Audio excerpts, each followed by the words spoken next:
What up, you guys? My name's Dev, back here from Deload, and today we're talking about the scoring leaders in the NBA and how many points they're averaging. And because this is a weird video, but I'm going to be talking about the scoring leaders. We're going to be looking at who are the scoring leaders, and I'm going to basically be saying whatever I want to say about the scoring leaders. So if you guys enjoyed this video, please like, subscribe, and there's quite a bit of scoring leaders, so this is going to take a little bit. I'm probably going to look at their whole stats.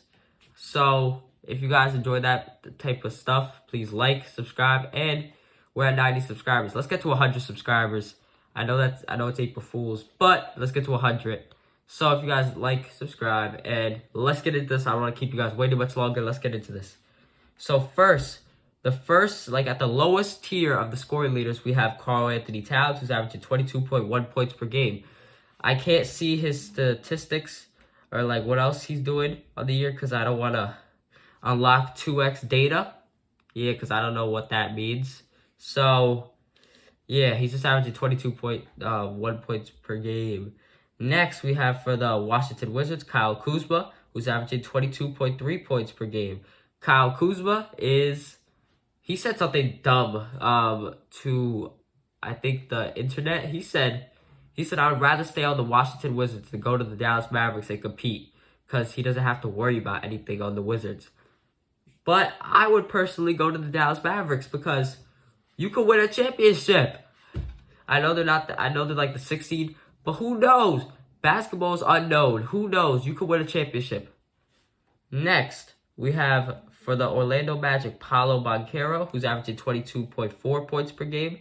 And we can finally see his statistics. This is the first player we can actually see his statistics.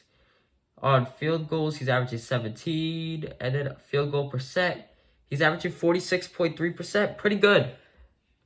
And then three-point percentage is 35%. Basically, league average. Next, for the scoring leaders is Cade Cunningham for the Detroit Pistons. And he's averaging 22.4 points per game. And the Pistons are not that good, so I don't know what to really say. I'm just going to look at his field goal percentage. Field goal percentage is... No, where's your field goal? 44% for the field. Pretty good for a guard. But he's a tall guard, so he should be more than that. Next, for the Los Angeles Clippers, we got Paul George, who's averaging 22.6 points per game. And let me look at his field goal percentage real quick. Paul George field goal percentage is 47%, which is pretty good. Next, we have for the Atlanta Hawks, we have DeJounte Murray. DeJounte Murray, I know the whole DeJounte Trae Young thing hasn't fully worked out yet, but DeJounte Murray is still pretty good, so he's averaging 22.7 points per game, and that's pretty good. Next, we have someone who was basically injured for most of the year last year. We have Zion Williamson for the New Orleans Pelicans, and he's averaging 22.8 points per game. And let me see his field goal percentage. 58% from the field. That's the most efficient we've seen here. How many threes does he take? Because I really want to know. About league average. Pretty good for Zion. Next, for the Boston Celtics, we have Jaylen Brown, and he's averaging 23.2 points per game. Pretty good for a second option. And he could be a main option on one of these trash teams, though. And the Boston Celtics are so good this year, and he's one of the reasons why. Next, we have for the Utah Jazz, Lauri Markkanen. Lauri Markkanen is also averaging the same amount as Jaylen Brown. So let's just look at his field goal percentage. Field goal percentage is 48%, and Jaylen Brown's was 50%. Next, we have DeMar DeRozan, who is pretty good, even though the Chicago Bulls are mediocre. I would personally get rid of everyone on the Chicago Bulls, but that's just me, though, because they've been so mediocre for so many years at this point that I would just get rid of everyone, because everyone could go. But DeMar DeRozan is averaging 23 points per game, or 23.5 points per game on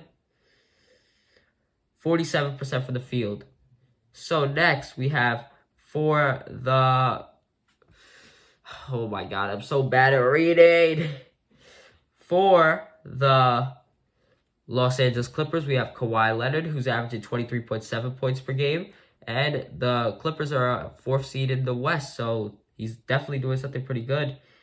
He's 52% for the field. Pretty good.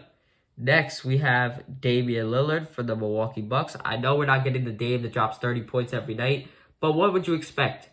What do you expect? You expect him to drop 30 points when he has Giannis on his team? He's averaging 42% from the field, and the points he's averaging is 24.4 points.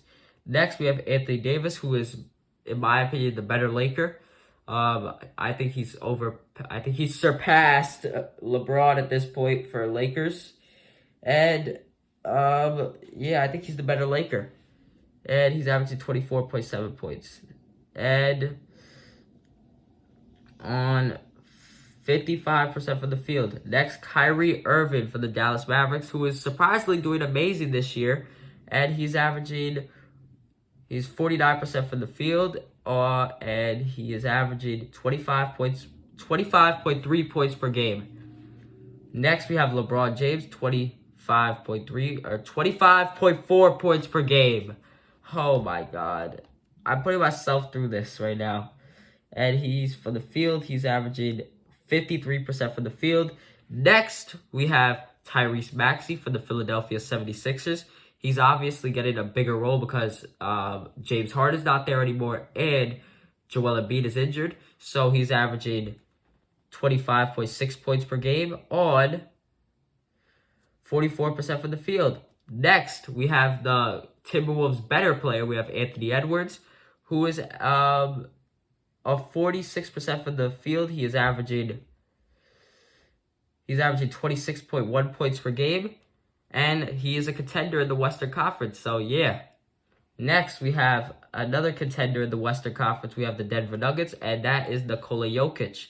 Nikola Jokic is averaging 26.1 points per game, just like Anthony Edwards. And let's see his efficiency because he's on 58% from the field. Next, we have another competitor in the Western Conference. We have De'Aaron Fox, who is averaging on 46% from the field. He is averaging 26.4 points per game. And that's pretty good. Next, we have Wardell Stephen Curry, also known as the chef, the cook. Stephen Curry is averaging, he's averaging 26.6 points per game on 45% from the field. Next, we have Devin Booker from the Phoenix Suns, and he is averaging 27 points per game, like straight on 49% from the field. Next, we have Jason Tatum, the best team in the Eastern Conference, the Boston Celtics, and he is averaging 27.3 points per game. And there's not a lot of people averaging 30 this year. Like last year, there was a lot of people averaging 30.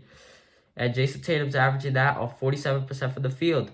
Next, we have the Slim Reaper, Kevin Durant, who's averaging 27.6 points per game on 43% from the field, which is pretty good for Kevin Durant. He's still amazing. Next, we have Jalen Brunson on 47% from the field. He's averaging 27.9 points per game, which is pretty good for a short guard in the league. Next, we have Giannis Antetokounmpo from the Milwaukee Bucks, who's averaging 30.8 points per game. I forgot to say Shea. Shea is averaging 30.3 points per game. And that is on 34% from the field. Next, we have Giannis Antetokounmpo from the Giannis Antetokounmpo from the Milwaukee Bucks, and he is averaging 30.8 points per game on 61% from the field. Next, our last player on this list, Luka Doncic for the Dallas Mavericks, who is averaging 34 points per game on 49% from the field. And that is the scoring leader in the league currently right now. So if you guys enjoyed this video, please like, because I put myself through torture. Please get me to 100 subscribers, and like, subscribe, and peace. Peace. Let's get this to 10 minutes real quick. Luka has the most points per game this season with 34 points. Damn, Luka. So hopefully you guys like, subscribe, and peace. I'm not putting myself through this anymore. Peace.